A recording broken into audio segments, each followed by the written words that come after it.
Welcome to 95 news. ప్రతి క్షణం ప్రజాక్షేమం కోసం బులెటిన్ల ముందుగా హెడ్లైన్స్ చూద్దాం.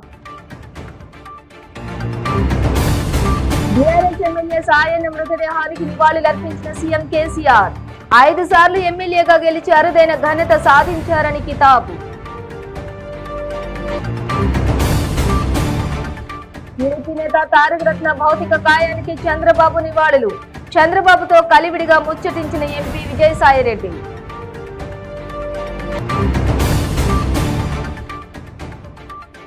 మెదక్ జిల్లాలో పర్యటించిన మంత్రి హరీష్ రావు. కొండపోచమ్మ సాగర్ కాలువ ద్వారా నార్లపూర్కు నీటి విడుదల.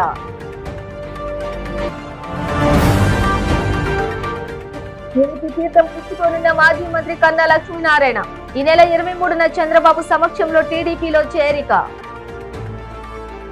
ఇక డీటెయిల్స్ చూస్తే Secunderabad cantonment BRS MLA G Sayanna మృతి రాష్ట్ర ముఖ్యమంత్రి కేసీఆర్ దిగ్భ్రాంతి వ్యక్తం చేశారు. ఆయన మృతిపై విచారం వ్యక్తం చేసిన సీఎం కేసీఆర్ అలాగే సాయన్న నివాసానికి వెళ్లి మృతదేహానికి నివాళులర్పించారు. సాయన్న కుటుంబాన్ని పరామర్శించారు. ఈ సందర్భంగా సాయన్న చేసిన సేవలను కొనియాడారు. 5 సార్లు ఎమ్మెల్యేగా గెలిచి అరుదైన ఘనత సాధించారని పేర్కొన్నారు. వివిధ పదవుల ద్వారా సాయన్న చేసిన ప్రజాసేవ చిరస్మరణీయమన్నారు. సాయన్నతో ఉన్నటువంటి అనుబంధాన్ని గుర్తు చేసుకున్నారు. ఇదిలా ఉండగా గత కొద్ది రోజులుగా గుండె కిడ్నీ సంబంధిత సమస్యలతో బాధపడుతున్న సాయన్న యశోద ఆసుపత్రిలో చికిత్స పొందుతూ ఆదివారం కన్నుమూశారు. సాయన్న మృతితో కంటోన్మెంట్ నియోజకవర్గంలో విషాద ఛాయలు అలుముకున్నాయి. సాయన్న ఇప్పటి వరకు 5 సార్లు ఎమ్మెల్యేగా గెలుపొందారు. 1994, 1999, 2004, 2014, 2018లో జరిగిన ఎన్నికల్లో గెలుపొందినటువంటి సాయన్న సికింద్రాబాద్ కంటోన్మెంట్ నియోజకవర్గ ప్రజల హృదయాల్లో ప్రత్యేక స్థానం సంపాదించుకున్నారు. 2015 తిరుమల తిరుపతి దేవస్థానం పాలక మండలి సభ్యుడిగా సైతం పనిచేశారు. అలాగే హుడా డైరెక్టర్ గా 6 సార్లు బాధ్యతలు నిర్వహించడంతో పాటు ఉమ్మడి ఆంధ్రప్రదేశ్ లో వీధి బాలల పునరావాసంపై ఏర్పాటు చేసిన హౌస్ కమిటీ చైర్మన్ గాను సేవలందించారు.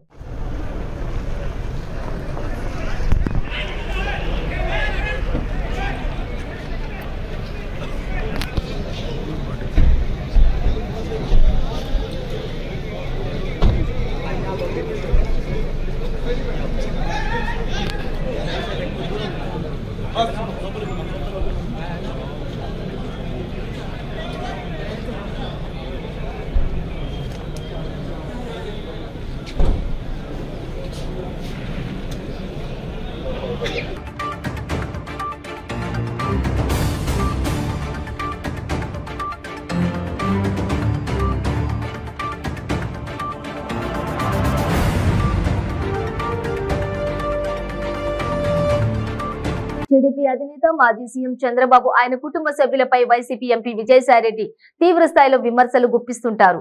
లోకేష్ పై దారుణమైన ట్వీట్స్ చేస్తుంటారు. అలాంటి వ్యక్తే చంద్రబాబును కలిసి ఏకంగా అరగంట సేపు మాట్లాడితే ఆశ్చర్యంగా ఉన్నా ఇదే జరిగింది.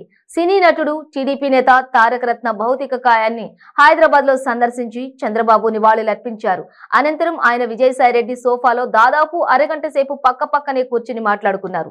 తర్వాత మీడియా ముందుకు కలిసే వచ్చారు.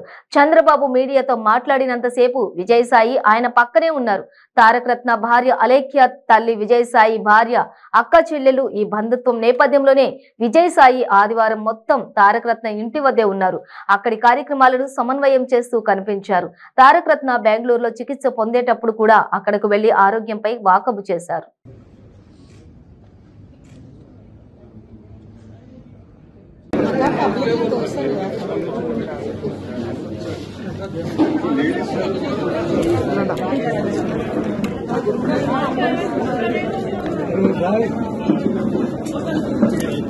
బాధేస్తుంది. ఓసారి ఇది మనం ఎన్ని ప్రయత్నాలు చేసినా భగవంతుడు సహకరించకపోతే ఈ విధంగా జరిగే పరిస్థితి వస్తుంది. కుటుంబం మొత్తం చాలా బాధతో ఉన్నాం, చాలా ఆవేదనతో ఉన్నాం. ఏదేమైనా అభిమానులు కూడా మీరు చూస్తే నేను ఎక్కడికి వెళ్ళినా మొట్టమొదటిసారిగా ఇటీవల కాలంలో అడిగింది తారక రత్న ఆరోగ్యం ఎట్టుంది అని అడిగేవారు. ఆ విధంగా రాష్ట్రం మొత్తం ఒక ఆందోళనలో ఉన్నారు. ఓసారి దైవ నిర్ణయం, మనం ఏం చేయలేం. ఈ చిన్న వయసులో ఏ ఆశయాల కోసం అయితే ఆయన పనిచేశారో దాన్ని ముందుకు తీసుకుపోవడం కోసం అందరూ కృషి చేయాల్సిందిగా అభిమానులు కోరుకుంటూ కుటుంబం కూడా చూస్తే ఒక పాప, ఇద్దరు, ముగ్గురు పిల్లలు. బాధ వాళ్ళు చూస్తే ఆవేదన కూడా ఉంది. ఏది ఏమైనా భగవంతుడు అన్ని విధాల ఆ కుటుంబానికి సహకరించాలని మేమందరం కూడా అండగా ఉంటామని మరొకసారి తెలియజేస్తూ, తారక రత్న ఆత్మకు శాంతి కలగాలని భగవంతుడు ప్రార్థిస్తూ, ఆయన వైఫ్కి అయితే ఆ అమ్మాయికి భగవంతుడు ధైర్యాన్ని ఇచ్చి ముందుకు నడిచే శక్తిని ప్రసాదించమని మరొకసారి కోరుకుంటూ సెలవు తీసుకుంటున్నాను. మెదక్ జిల్లాలో మంత్రి హరీష్ రావు పర్యటించారు. కొండపోచమ్మ సాగర్ కాలువ ద్వారా గోదావరి నీటిని నిజాంపేట మండలం నార్లపూర్ కు మంత్రి హరీష్ రావు విడుదల చేశారు. ఈ కార్యక్రమంలో ఎంపీ కొత్త ప్రభాకర్ రెడ్డి, మెదక్ ఎమ్మెల్యే పద్మ దేవేందర్ రెడ్డి, జిల్లా కలెక్టర్, స్థానిక నాయకులు పాల్గొన్నారు. ఈ సందర్భంగా మంత్రి హరీష్ రావు మాట్లాడుతూ, ఇది ఒక కలలాగా ఉందని, ఒకప్పుడు కేవలం వర్షాకాలంలో మాత్రమే నీరు ఉంటుండేదని, ఇప్పుడు ఎండాకాలం కూడా నీళ్లు ఉంటున్నాయన్నారు. గతంలో ఒక బోరు పడితే అదృష్టంగా భావిస్తుండేవారని, ఇప్పుడు నార్లపూర్కు 500 బోర్లు పడే నీళ్లు వచ్చాయన్నారు. ఎప్పుడంటే అప్పుడు నీళ్లు వస్తూనే ఉంటాయి. కరువు పడ్డా కాలం కాకపోయినా మన కాలువలో నీళ్లు వస్తాయి, మన కుంటలు నింపుకుంటాం, చెరువులు నింపుకుంటాం. ఇక రేపు ఎప్పుడన్నా వచ్చినామనుకో, ఏమన్నా ఎట్లున్నామంటే మా అన్న ఏం చెప్తాడు, మా దగ్గర అట్లే చెప్తారు, నీళ్లు ఫుల్లు, చేపలు ఫుల్లు, కరెంటు ఫుల్లు. మా బెస్ట్ ముదిరాజులు కూడా మంచిగా పడతారు. కుంటల ఫుల్లు నీళ్లు ఉన్నాయనుకో, ముదిరాజులకు కూడా మంచి చేపలు ఫుల్లు. మా గౌన్లో కళ్ళు ఫుల్లు పోతుంది, మా గొర్రెలు మేకలకు నీళ్లు దొరుకుతాయి. ఎన్ని సవలతులు! నీళ్లు అన్నిటికీ మంచివి కదా, ఒక్కలకు కాదు, అందరినీ బతికిస్తాయి నీళ్లు. నీళ్లు ఫుల్లు, చేపలు ఫుల్లు, కరెంటు ఫుల్. ఇక మనకెందుకు రండి, కేసీఆర్ ఉన్నంత కాలం నీళ్లు ఫుల్లు, చేపలు ఫుల్లు, కరెంటు ఫుల్లు. కేసీఆర్ ఉన్నంత కాలం మనకి ఇక లేదు రండి. సో ఈ రకంగా అందరూ కూడా చేసిన మంచిని యాద్ చేసుకోవాలి. వెనకటి ఎవరైనా బుక్కడు అన్నం పెడితేనే నీ కడుపు చల్లకుండా అని యాద్ చేద్దాం. కాలం లాగా పంట పండేటట్టు నీళ్లు ఇచ్చి, కరెంట్ ఇచ్చి, పెట్టుబడికి 10,000 రూపాయలు రైతు బంధు ఇచ్చిన దానికంటే ఇంకా గొప్ప పని ఏముంటది అని చెప్పి నేను అడుగుతాను. ఇవన్నీ ఆలోచించి మీరు ఎవరైనా రైతు కాదు, అదృష్టం బాగాలేక ఎవరైనా రైతు చనిపోతే దినవారాలకు ముందు 5 లక్షల రూపాయలు వాళ్ళ ఇంటికి పంపిస్తున్నారు. దరఖాస్తు లేదు, దఫ్తర్ లేదు, దండం పెట్టేది లేదు, ఎవరి దగ్గరికి పోవాల్సిన అవసరం లేదు. బ్యాంకులు వచ్చి సీదా 5 లక్షలు పడుతున్నాయి, ఫోన్ టింగు టింగుగా మోగుతున్నాయి. ఇది మన ప్రభుత్వం చేసినటువంటి పని. సో ఇంకా చేద్దాం. మీ దయ, మీ ప్రేమ ఉంటే ఇంకా మేము కష్టపడి పనిచేస్తాం. మా అమరేందర్ని అడిగినట్టు మరి చాలా అడిగిండు, అక్క చెల్లెలకు మహిళా భవనం కావాలన్నాడు. తప్పకుండా మహిళా భవనం వెంటనే మంజూరు చేస్తాం. ఇంకా కొన్ని విషయాలు రోడ్డు అన్నాడు, తప్పకుండా ఆయన కోరికల్ని, ఒక మంచి నాయకుడు ఆ రోజు నీళ్ల కోసం పార్టీలో చేరిండు, ఇవాళ నీళ్లు తెచ్చి ఆయనకి ఇచ్చిన మాట మేము నిలబెట్టుకున్నాం. మొన్నగా చేసి చెంబుల నీళ్లు తీసుకుపోయినాక ఇంటికాడ అందరు తినాలి. అది ఆ రోజు ఉన్న పరిస్థితి. ఇవాళ పరిస్థితి ఉందా ఎక్కడన్నా? ఇవాళ ఆలోచించండి ఎంత మంచిగా ఈ ప్రభుత్వం ఈ పని చేస్తుందో. ఇవాళ అక్క చెల్లెలకు రైతు బంధు ఇస్తున్నాం, ఆసరా పెన్షన్ ఇస్తున్నాం, కళ్యాణ లక్ష్మి ఇస్తున్నాం, దవాఖాన పోతే కేసీఆర్ కిట్ ఇస్తున్నాం. మా అమరసేన ఇంక ఇది కావాలి, అది కావాలంటుండు, ఇస్తాం తప్పకుండా. కానీ ఈరోజు ఒకటే ఆలోచించాలి, కేంద్ర ప్రభుత్వం ఏమో తిప్పలు పెడుతుంది. మీ బోరు కాడ, బాయి కాడ మీటర్ పెట్టాలన్నట, కరెంట్ మీటర్. మీ ఇంటి కాడికి బిల్లు పంపించాలన్నట. బిల్లు పంపిస్తే 30,000 కోట్లు ఇస్తా అంటాం. తెచ్చుకుందామా 30,000 కోట్లు? మీ బోరు కాడ, బాయి కాడ మీటర్ పెట్టి మీ ఇంటి కాడికి బిల్లు పంపితే 30,000 కోట్లు తయారు పెట్టినా వచ్చి తీసుకపోని ఉత్తరాలు రాస్తున్నారు ఢిల్లీకి. తెమ్మంటారా పైసలు? పెట్టమంటారా మీటర్ పెట్టమంటారా? బీజేపీ వాళ్ళు పెట్టమంటున్నారు, మరి బీజేపీ వాళ్ళు పెట్టమంటున్నారు. మరి 30,000 సిలెక్ట్ పెట్టినట్ట మనం తెచ్చుకోమంటారు. 30,000 కోట్లు, రూపాయలు కాదు, 30,000 కోట్లు ఇస్తామంటున్నారు. తెచ్చుకుందామా? గా మాటనే కేసీఆర్ అన్నాడు. ఇవాళ మీ నోట ఏ మాట వస్తుందో గా మాట అసెంబ్లీలో చెప్పిండు కేసీఆర్. నీ 30,000 కోట్లు లేకపోయినా సరే ఒక పూట అన్నం తక్కువ తింటాం, కానీ నేను బతికుండంగా తెలంగాణ రైతు బోరు కాడ, బాయి కాడ మీటర్ పెట్టాను. ఇది కేసీఆర్ చెప్పిండు. కొంచెం కష్టం అవుతుండదు. మరి 30,000 కోట్లు వస్తే దునియా పని చేసుకోవచ్చు. కానీ మరి రైతు బతుకుతాడా? రైతు మూలిగే నక్క మీద తాటికే పడ్డట్టు అవుతుంది. అందుకే మీటర్ పెట్టలేదు. ఇవాళ ఎంత మంచిగా కరెంట్ ఇస్తున్నాం మీకు తెలవాలి. ఒక్కొక్క యూనిట్ బ్రేక్ తీసుకున్నాం. క్యాన్సర్ క్యాన్సర్ క్యాన్సర్ క్యాన్సర్ కి మందు దొరికింది. రోహిణి రసాయన లేహ్యం. ఖరీదైన ట్రీట్మెంట్లకి డబ్బు టైం వేస్ట్ చేయాల్సిన అవసరం లేదు. 24 రకాల క్యాన్సర్లలో మీది ఏ రకమైన 1, 2, 3, 4 స్టేజ్లలో ఏ స్టేజ్ లో ఉన్నా వాడండి రోహిణి రసాయన లేహ్యం. 9 రోజుల్లో ఫలితాలు ప్రారంభం. 30 రోజుల్లో క్యాన్సర్ దూరం చేసేందుకు తోడ్పడుతుంది. రోహిణి రసాయన లేహ్యం ప్రభుత్వ ఆయుష్ సంస్థచే ఆమోదింపబడిన 100% మూలికా లేహ్యం రోహిణి రసాయన లేహ్యం. ఇప్పుడే ఆర్డర్ చేయండి. క్యాన్సర్ నుండి సంపూర్ణ ఆరోగ్యవంతులుగా జీవించండి. రోహిణి రసాయన్ 100% ఆయుర్వేదం GMP సర్టిఫైడ్.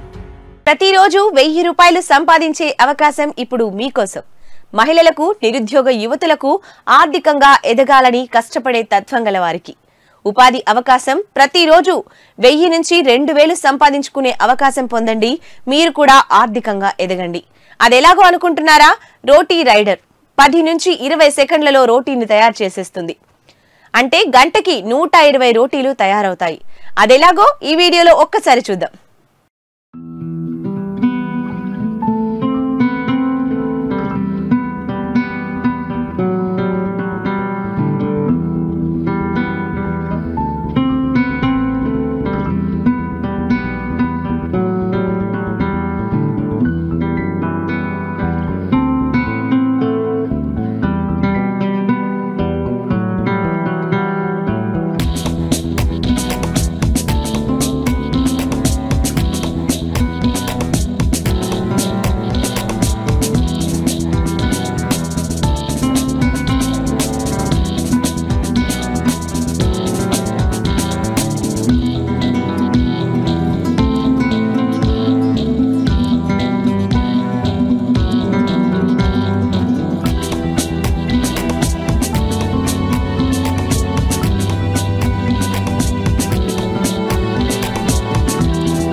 ఇటీవల బీజేపీకి గుడ్ బై చెప్పిన మాజీ మంత్రి కన్నా లక్ష్మీనారాయణ త్వరలోనే టీడీపీలో చేరనున్నట్లు తెలుస్తోంది. ఈ నెల 23న టీడీపీ అధినేత చంద్రబాబు సమక్షంలో కన్నా పసుపు కండువా కప్పుకోనున్నారు. కన్నాతో పాటు ఆయన ముఖ్య అనుచరులు కూడా టీడీపీ తీర్థం పుచ్చుకోనున్నారు. ఆ పార్టీలో చేరే రోజున ఉదయం తాను సెంటిమెంట్ గా భావించి అమరావతి దేవాలయంలో కన్నా ప్రత్యేక పూజలు చేయనున్నట్లు సన్నిహిత వర్గాలు చెబుతున్నాయి. కాగా కన్నా చేరికకు టీడీపీ హైకమాండ్ ఇప్పటికే గ్రీన్ సిగ్నల్ ఇచ్చినట్లు సమాచారం. టీడీపీలో చేరిన తర్వాత కన్నాకు గుంటూరు పశ్చిమ నియోజకవర్గం బాధ్యతలు అప్పగించే అవకాశాలున్నట్లు భావిస్తున్నారు. అయితే గుంటూరు పశ్చిమ నియోజకవర్గంలో ఎప్పటి నుంచో కోవెలమూడి రవీంద్ర ఉన్నందున కన్నాను సత్తెనపల్లి బరిలో దించే అవకాశాలున్నాయంటూ ప్రచారం జరుగుతోంది. సత్తెనపల్లిలో కాపు ఓటు బ్యాంకు గణనీయంగా ఉన్నందున కన్నా ప్రభావం అక్కడ పనిచేస్తుందని టీడీపీ భావిస్తున్నట్లు టాక్ వినిపిస్తోంది. కాగా గత డిసెంబర్లో కన్నా లక్ష్మీనారాయణను జనసేన పార్టీ రాజకీయ వ్యవహారాల కమిటీ చైర్మన్ నాదెండ్ల మనోహర్ కలవడంతో కన్నా జనసేనలో చేరే అవకాశాలున్నాయంటూ ప్రచారం జరిగింది. అయితే బీజేపీకి రాజీనామా చేశాక కన్నా టీడీపీ వైపే మొగ్గు చూపినట్లు తెలుస్తోంది. మనం పార్టీలో మనుగడ సాగించలేము, స్థానికంగా ఉన్నటువంటి వారితో అనిపించి నేను ఈ పార్టీ నుండి, భారతీయ జనతా పార్టీ నుండి రాజీనామా చేయాలని చెప్పేసి నిర్ణయం తీసుకోవడం జరిగింది.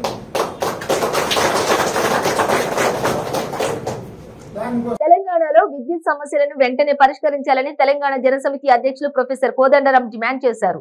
తెలంగాణ రాష్ట్రంలో ప్రభుత్వ పాలన సక్రమంగా లేదని, కొంతమంది కాంట్రాక్టర్లకు కొమ్ము కాసే విధంగా కమిషన్ల కోసమే పాలన కొనసాగుతోందని విమర్శించారు. జగిత్యాల జిల్లాలో పర్యటించిన కోదండరాం పట్టణంలోని పెన్షనర్ల భవన్ లో ఏర్పాటు చేసినటువంటి విలేకరుల సమావేశంలో మాట్లాడుతూ కరెంటు కోతలపై ప్రభుత్వ తీరును ఎండగట్టారు.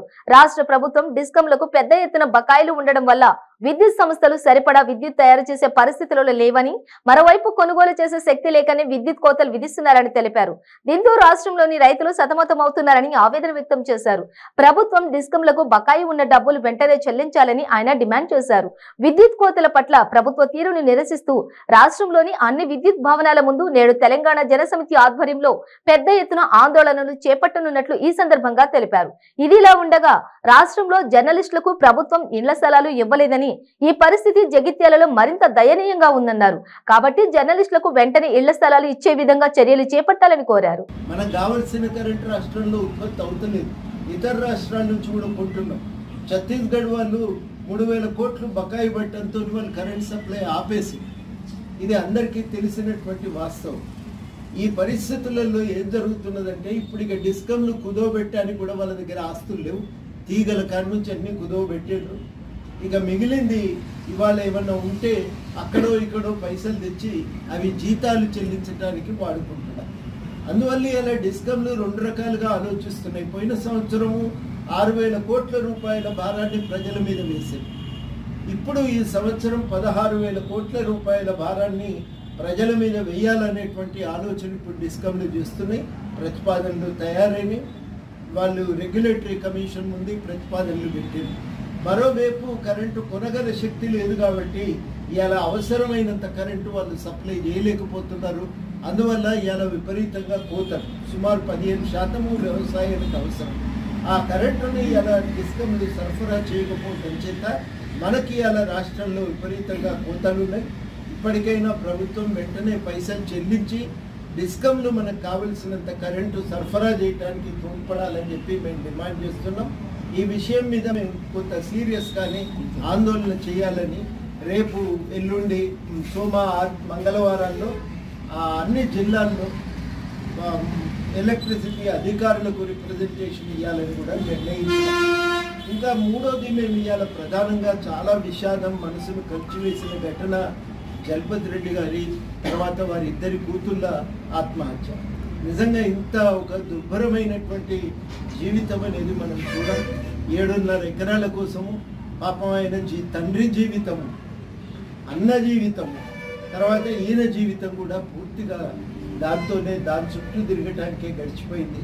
ప్రభుత్వాలు నిజంగా ఎంత అమానవీయంగా వ్యవహరిస్తాయంటే దానికి మనకు ఒక సాక్ష్యం ఈ టిఆర్ నగర్ కోసం సేకరించినటువంటి భూమి 360 ఎకరాలు సేకరిస్తే వీళ్ళు విడిగా కేసు వేసుకున్నారు. ఒక్కొక్క లాయర్ను మాట్లాడుకున్నారు.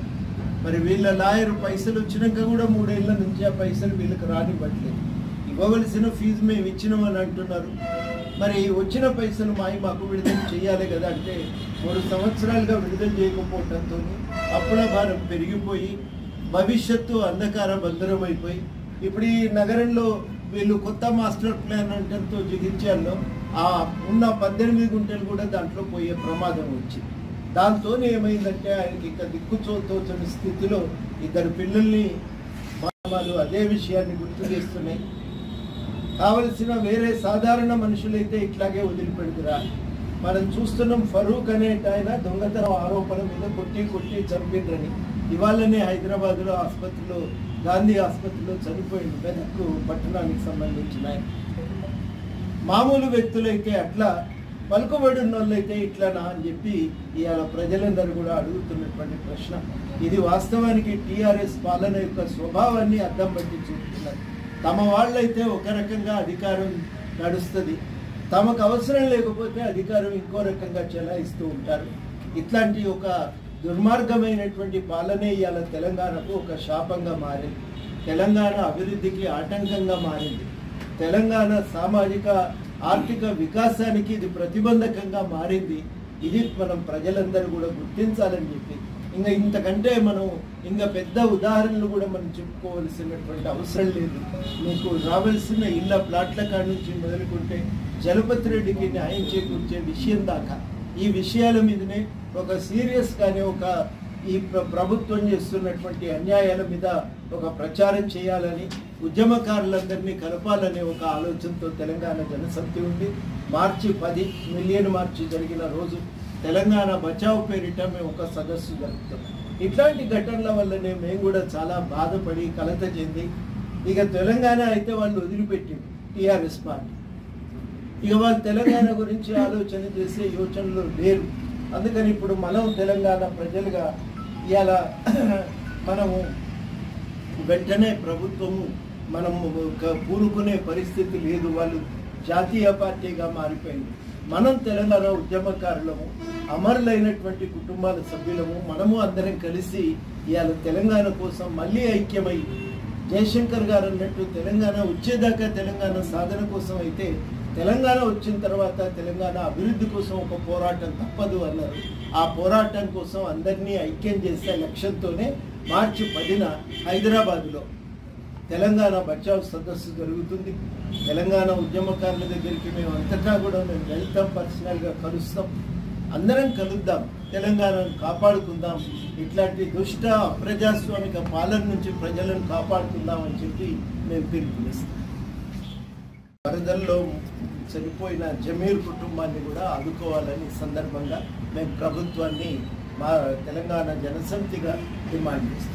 మహబూబ్ నగర్ జిల్లా కల్వకుర్తి మండలం తార్నికల్ గ్రామ సమీపంలోని వ్యవసాయ పొలంలో భారత పరిశోధన సంస్థకు చెందినటువంటి టెస్టింగ్ బెలూన్ ఆదివారం కూలిపోయింది.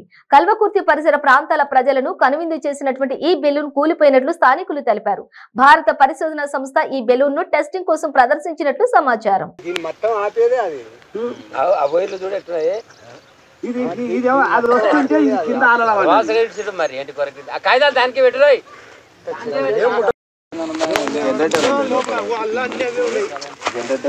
చిన్నపాటి విమానం టైప్ లో వేసినట్టు పోలీస్ స్టేషన్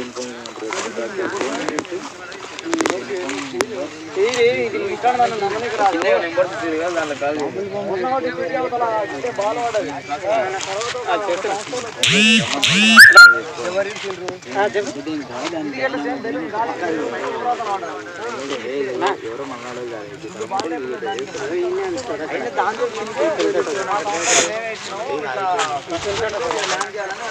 అట్లా ఎయిర్ అయిపోయింది తీసుకున్నా మంచిగా అది ఇంతనే ఉన్నా.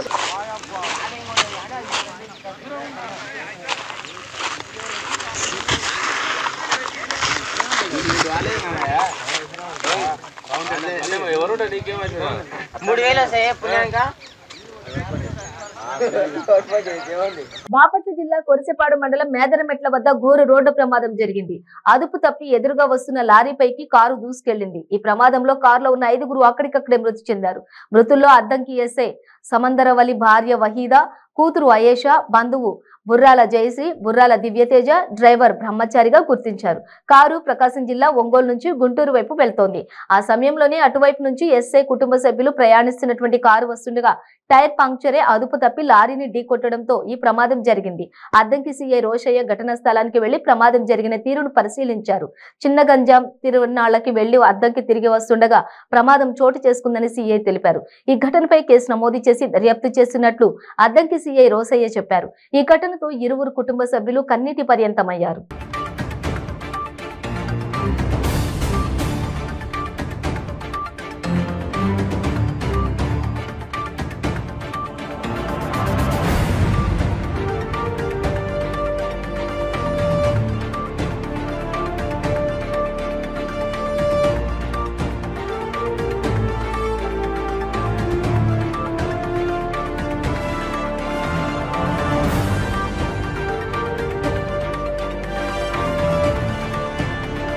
తిరుమల 2వ ఘాట్లో రోడ్డు ప్రమాదం చోటు చేసుకుంది. జీపు ద్విచక్ర వాహనాన్ని తప్పించబోయి అదుపు తప్పి ఆర్టీసీ బస్సును పిట్టగోడను ఢీకొట్టింది. ఇక ఈ ప్రమాదంలో టీటీడీ ఉద్యోగులు, భక్తులకు స్వల్ప గాయాలయ్యాయి.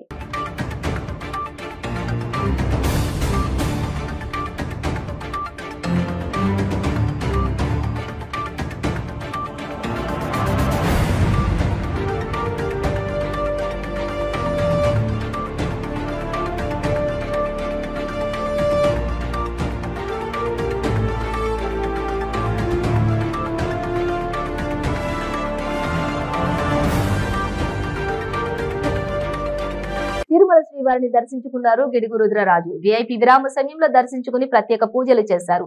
అనంతరం ఆలయ పూజారులు ఆయనకు స్వామివారి తీర్థ ప్రసాదాలను అందించారు.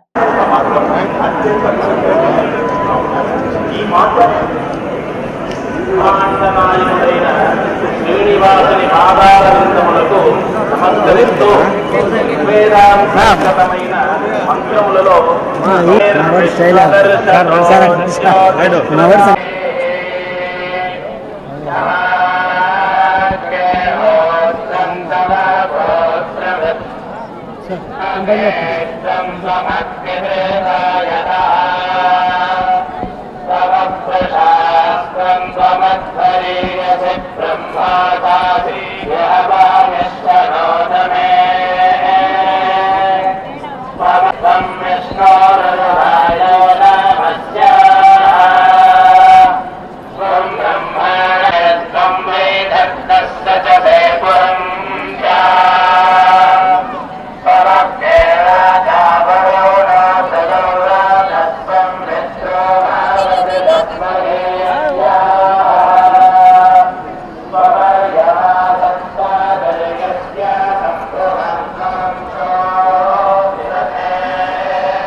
ఆంధ్రప్రదేశ్ కాంగ్రెస్ కమిటీ అధ్యక్షుడిగా అయిన తర్వాత ప్రప్రథమంగా ఈరోజు స్వామివారి దర్శనం చేసుకోవడం జరిగింది. రాష్ట్ర వ్యాప్తంగా జరుగుతున్నటువంటి వివిధ జిల్లాల సమీక్షా సమావేశాల్లో పాల్గొంటూ ఈరోజు ఇక్కడికి రావడం జరిగింది.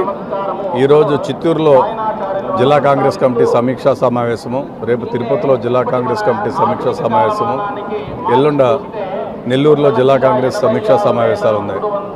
సో శ్రీకాకుళంలో మొదలుపెట్టినటువంటి నా సమీక్షా సమావేశాలు ఈ నెల 21వ తేదీతోటి ముగిసేటువంటి పరిస్థితి. పార్టీని సంస్థాగతంగా బలోపేతం చేయడం, మాకున్నటువంటి పార్టీ నాయకులందరినీ కూడా సమీకరించుకోవడం, రానున్న 2024 ఎన్నికలకి పార్టీని సమయాత్తం చేయడం, ఇటువంటివన్నీ పెట్టుకుని దీంట్లో చేస్తున్నాం. ప్రధానంగా రాహుల్ గాంధీ గారు భారత్ జోడో యాత్ర చేసిన తర్వాత ఈ దేశవ్యాప్తంగా కన్యాకుమారిలో మొదలుపెట్టి కాశ్మీర్లో ఆయన ఎండ్ చేశారు. 4000 కిలోమీటర్లు ప్రపంచ చరిత్రలోనే ఏ రాజకీయ నాయకుడు చేయని విధంగా బ్రహ్మాండమైనటువంటి పాదయాత్ర చేశారు. దాని స్ఫూర్తితోటి ఈ దేశవ్యాప్తంగా కాంగ్రెస్ పార్టీ చేసినటువంటి భారత్ జోడో యాత్ర యొక్క ఏదైతే రాహుల్ గాంధీ గారి సందేశం ఉందో దాన్ని తీసుకుని రాష్ట్ర వ్యాప్తంగా అన్ని నియోజకవర్గాలు కూడా కార్యక్రమాలు చేస్తున్నాం. జనవరి 26వ తేదీన విశాఖపట్నంలో లాంఛనంగా ప్రారంభించాం. అన్ని నియోజకవర్గాలు ఈ కార్యక్రమాలు జరుగుతున్నాయి. హాత్ సే హాత్ జోడో అభియాన్, చేయి చేయి కలుపుదాం, రాహుల్ గాంధీ గారి నాయకత్వాన్ని బలపరుద్దాం, చేయి చేయి కలుపుదాం, కాంగ్రెస్ పార్టీ నాయకత్వాన్ని బలపరుద్దాం అని చేస్తున్నారు. సో ఆ కార్యక్రమాలు ప్లస్ పార్టీని సంస్థాగతంగా బలోపేతం, ఈ రెండు కార్యక్రమాల కోసం ఈరోజు రావడం. ప్రధానంగా స్వామివారి యొక్క దర్శనం చేసుకున్నాం. ఈ దేశంలో ఇప్పుడున్నటువంటి విపత్కర పరిస్థితుల్లో మరి కాంగ్రెస్ పార్టీ జాతీయ స్థాయిలో వచ్చేటువంటి 24 ఎన్నికల్లో అధికారంలోకి రావాలని, రాహుల్ గాంధీ గారు ప్రధానమంత్రి ఈ దేశంలో సర్వమానవ సమానత్వం సౌభ్రాతత్వం ఉంటుందని, అన్ని వర్గాల ప్రజలు సుఖశాంతులతో ఉంటారని చెప్పి స్వామివారిని కోరుకోవడం జరిగింది. ముగించే ముందు హెడ్లైన్స్ మరోసారి. బీఆర్ఎస్ ఎమ్మెల్యే సాయన్న మృతదేహానికి నివాళులర్పించిన సీఎం కేసీఆర్. 5 సార్లు ఎమ్మెల్యేగా గెలిచి అరుదైన ఘనత సాధించారని కితాబు. టీడీపీ నేత తారక రత్న భౌతిక కాయానికి చంద్రబాబు నివాళులు. చంద్రబాబుతో కలివిడిగా ముచ్చటించిన ఎంపీ విజయసాయిరెడ్డి.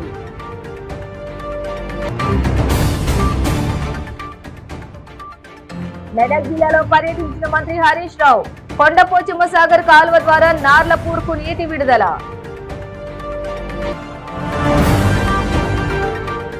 టీడీపీ తీర్థం పుచ్చుకోనున్న మాజీ మంత్రి కన్నా లక్ష్మీనారాయణ. ఈ నెల 23న చంద్రబాబు సమక్షంలో టీడీపీలో చేరిక. ఇదే బులెటిన్ డీటెయిల్స్. చూస్తూనే ఉండండి 95 న్యూస్.